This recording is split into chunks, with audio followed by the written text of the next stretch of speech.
Salam sejahtera tuan-tuan dan puan-puan. Selamat datang ke saluran Huago. Sebelum saya teruskan berita yang hangat hari ini, sila subscribe ke Huago channel dan sila buka loceng di sebelah supaya anda akan menerima notifikasi daripada YouTube apabila saya postkan video baru saya pada masa akan datang. Jadi tuan-tuan dan puan-puan, sila subscribe sekarang. Dan kita akan tengok berita yang hangat ini sekarang juga. Berita dari Malaysia kini. Dr. Mahathir berkata, Pakatan Harapan gagal ambil alih semula kerajaan sebab Anwar tolak saya. Oh, betul ke? Jom kita tengok. Bekas Perdana Menteri Dr. Mahathir Mohamad berkata, keenganan Presiden PKR Anwar Ibrahim untuk menerima penglibatannya dalam rancangan Pakatan Harapan mengambil alih semula Putrajaya menyebabkan usaha itu gagal. Usaha untuk tumbangkan Kerajaan Perikatan Nasional diteruskan oleh Pakatan Harapan. Pihak saya dan penyokong saya bersetuju untuk menyertai usaha ini. Tetapi Anwar tolak sama sekali penyertaan saya. Jika saya ditolak, penyokong saya tidak akan menyertai cadangan ini dan kita tidak akan dapat 3 orang ahli Dewan Rakyat untuk mencukupi bilangan, itu majoriti katanya dalam catatan blog hari ini.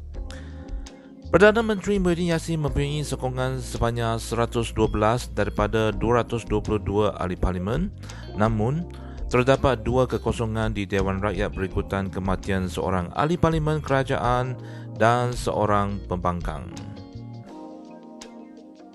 Dalam tulisan itu, Mahathir berkata dia dicadangkan untuk pegang jawatan Perdana Menteri selama 6 bulan sebelum menyerahkan kuasa kepada Anwar. Amanah dan beberapa ahli DAP bersetuju, tetapi Anwar tolak. Anwar tidak mahu saya terlibat sama sekali, katanya. Mahathir juga menyatakan bahawa Anwar telah mengecualikan kumpulannya ketika mengumumkan pada bulan September bahawa dia telah memperoleh majoriti. Untuk rekod, Mahathir kini menerajui Parti Pejuang Tanah Air yang mempunyai 4 ahli parlimen. Tetapi kita semua tahu bahawa Anwar masih tidak dapat menjadi Perdana Menteri. Kenyataan Anwar bahawa dia mempunyai cukup bilang didapati tidak benar. Dalam perancangan awal, saya tidak ada tempat. Jelas setelah ketepikan saya pun Anwar tidak menang. Pada tahun 2008 pun Anwar gagal. Apakah saya juga yang menghalang Anwar? Katanya. Anwar, yang merupakan ahli parlimen Potterson, sebelum ini berkata dia meminggirkan Mahathir kerana tidak dapat menerima konspirasi dan pengkhianatan yang berulang. Anwar berkhidmat sebagai timbalan Perdana Menteri dari tahun 1993 hingga 1998 dengan Mahathir sebagai Perdana Menteri. Namun, kedua-dua mereka berselisih dan Mahathir kemudian memecatnya sebagai timbalan Perdana Menteri dan memenjarakannya. Mereka berdamai pada tahun 2016 untuk berdepan Perdana Menteri dan Presiden UMNO ketika itu Najib Abdul Razak yang dikaitkan dengan skandal 1MDB. Perdamaian itu menyumbang kepada kemenangan Pakatan Harapan pada pilihan raya umum 2018. Mahathir dilantik sebagai Perdana Menteri sementara Anwar dijanjikan akan menjadi penggantinya. Mahathir secara terbuka mengatakan akan menyerahkan kuasa kepada Anwar, tetapi kemudian didedahkan bahawa Mahathir memang berhasrat mengundurkan diri tetapi tidak berencana untuk meraih sokongan buat Anwar dari parti yang diterajuinya ketika itu Bersatu. Di bawah presidennya Muhyiddin Yassin kemudian menarik diri dari Pakatan Harapan dan membawa beberapa wakil rakyat lain bersama mereka. Ini menyebabkan kejatuhan kerajaan Pakatan Harapan.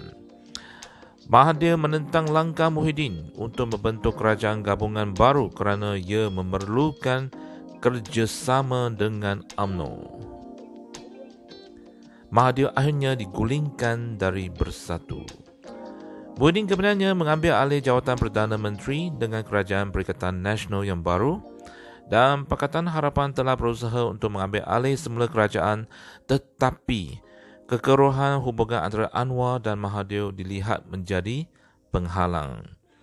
Anwar menyatakan bahawa pengumumannya tentang majoriti yang didakwa diperolehnya pada bulan September masih ada, tetapi masih memerlukan sedikit masa untuk menyelesaikan prosesnya. Prosesnya masih berjalan. Tidak masuk akal bagi saya untuk menghadap dengan Yang di-Pertuan Agong sekiranya saya tidak yakin dengan jumlah sokongan saya, katanya. Ya, tuan-tuan dan puan-puan, sekian sajalah video kali ini, dan kita tengok sama ada tak Dr. Mahathir akan bekerjasama lagi dengan Anwar, atau sebaliknya Anwar akan bekerjasama lagi dengan Mahathir, dan kita mengikuti perkembangan politik semasa di negara kita pada video yang akan datang. Jadi dengan ini, jangan lupa subscribe ke channel saya. Sekian. Terima kasih. Jumpa lagi.